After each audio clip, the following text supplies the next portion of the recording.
Pyongyang had spent 3 years and an estimated $4 billion telling the world that its Hwasong-19 intercontinental ballistic missile was invincible. However, on the morning of March 17, 2026, that same missile disintegrated 73 seconds after launch, raining wreckage across a 2-kilometer debris field in the Yellow Sea and triggering the most severe internal purge the Kim regime has conducted in nearly a decade. The missile that was supposed to hold America hostage burned itself to pieces before it ever reached the clouds. What happened next inside that regime, and what it means for every nation within range of Pyongyang's arsenal, is a story that no headline has fully told. And the truly chilling detail is not the explosion itself. The truly chilling detail is what Kim Jong Un did in the 48 hours that followed. The images you are about to see on your screens capture a failure of catastrophic proportions for the world's most secretive weapons program. What you see is not a routine test anomaly. The footage shows a nation that has staked its entire diplomatic leverage, its food for missiles bargaining chip, and the personal prestige of its supreme leader on a weapons system that cracked apart in front of its own launch crews. But that is not the most shocking detail. There are two factors that turn this explosion into a geopolitical earthquake reaching from Seoul to Washington to Beijing. The first is what the explosion reveals about Russian technical assistance that was supposed to be undetectable. The second is what Kim Jong Un ordered done to the men responsible. We will examine both in full. But first, to understand the scale of this disaster, we need to descend to the frozen launch pad at Musudanri on the morning it all fell apart. Now we arrive at the Sohae Satellite Launching Station on North Korea's northwest coast, a facility the Institute for the Study of War has tracked through commercial satellite imagery for over a decade. The images reflected on the screen show a site that had been in preparation mode for 11 days before the March 17th launch window.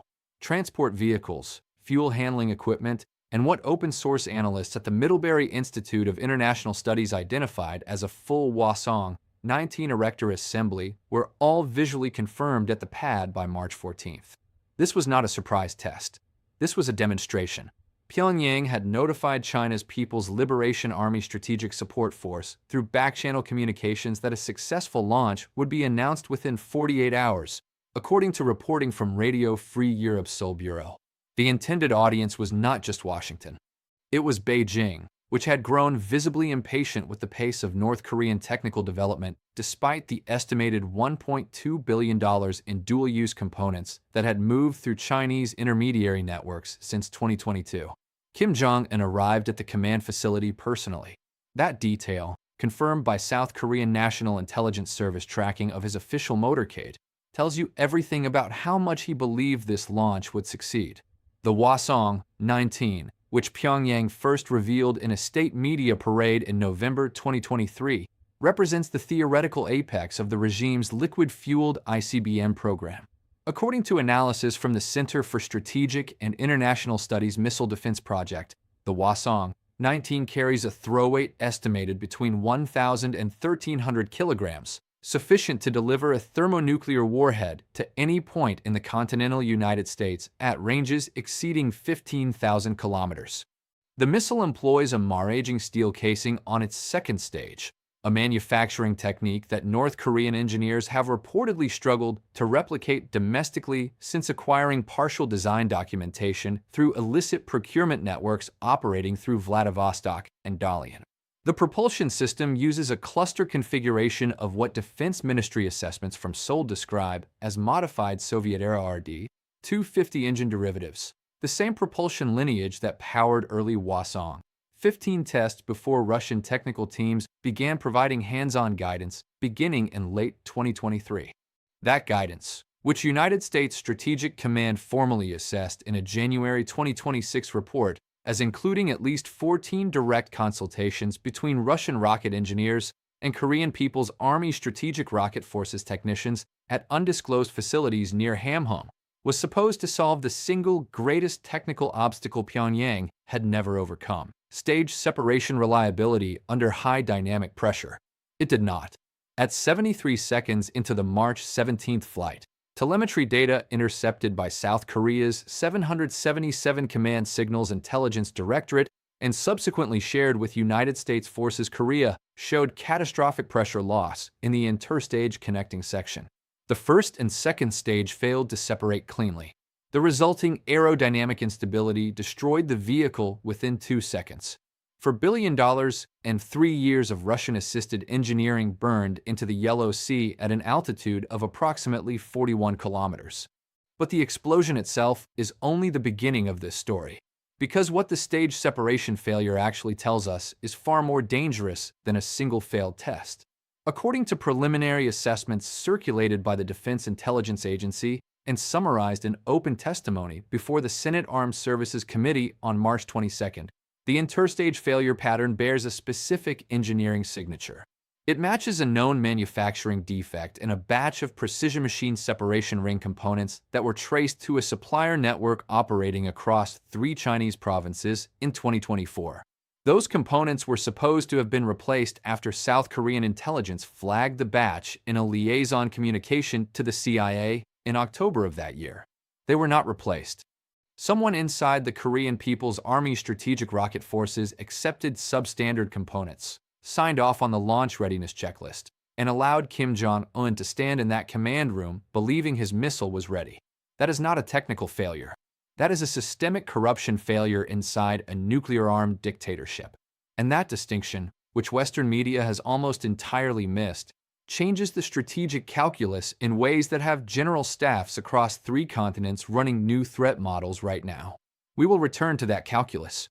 But first, we must understand what Kim Jong Un did to the men who put him in that room.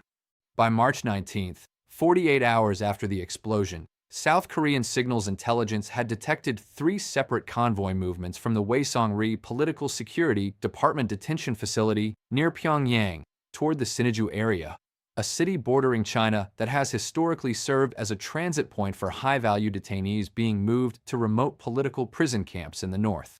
According to German intelligence assessments shared with NATO allies and reported by Der Spiegel on March 24th, at least 6 senior figures within the Strategic Rocket Forces Technical Directorate are now believed to be in custody. The director of the Second Academy of Natural Sciences Propulsion Division, a figure tracked by open-source analysts under the designation Director PAC for over 5 years, has not appeared in any state media imagery since March 16th, the day before the launch.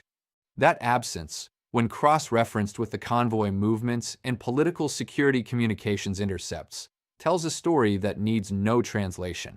Kim Jong Un does not accept technical explanations. He accepts executions. And the purge now unfolding inside the regime's most sensitive technical institutions creates a second-order problem that no missile can solve. The engineers who understand why the missile failed are the same engineers who will be blamed for the failure. When fear becomes the primary management tool inside a nuclear weapons program, the program does not become safer. It becomes more opaque, more desperate, and more prone to the exact same errors that destroyed a missile over the Yellow Sea on a Tuesday morning in March. This disaster does not exist in isolation. It lands inside a geopolitical environment that was already under extraordinary pressure from multiple directions simultaneously. South Korea's response was immediate and calibrated.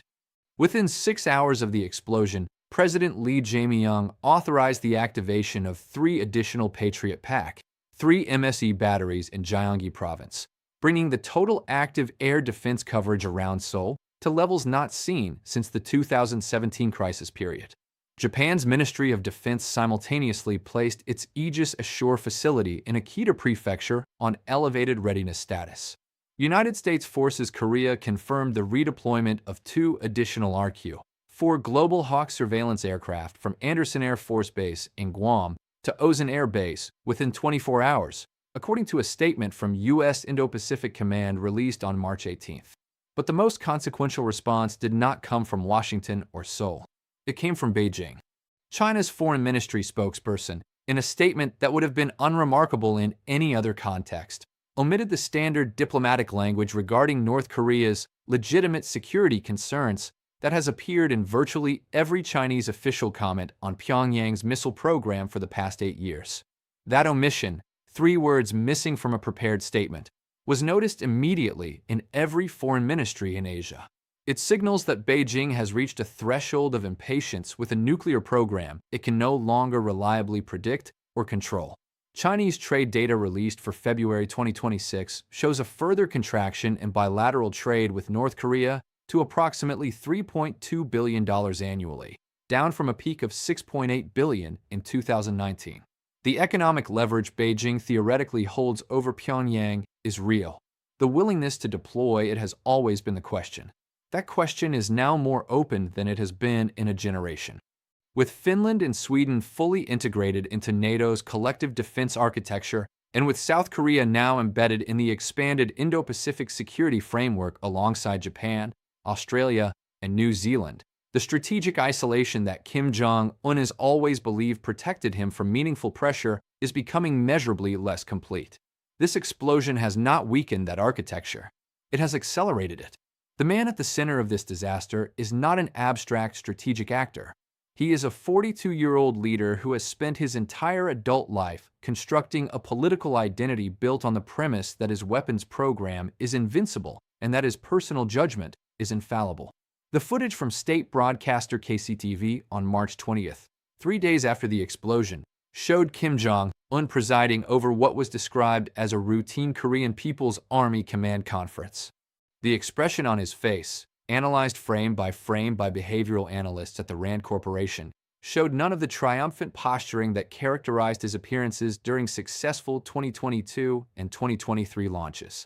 The body language was controlled in the way that only years of performance under extreme pressure can produce. But the performance itself was the message. He was present. He was visible.